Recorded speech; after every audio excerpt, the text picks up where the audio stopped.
una llauna guardacolors. Anem a veure com es fa.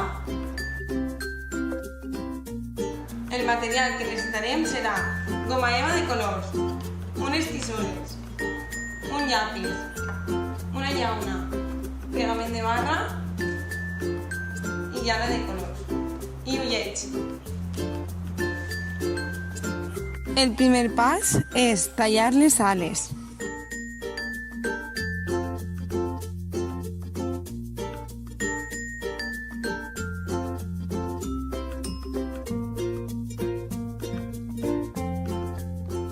El segon pas és decorar la llauna.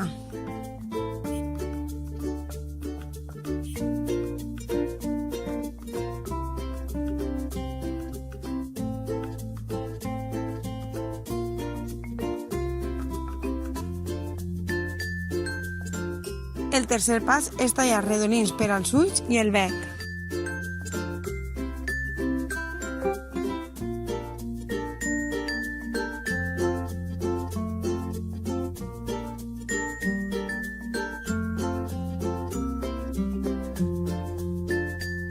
El quart pas és pegar els ullets.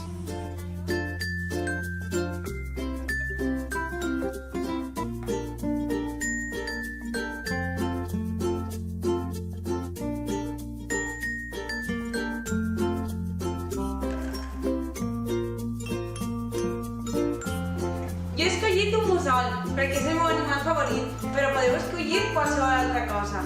A veure si us queda igual de bé.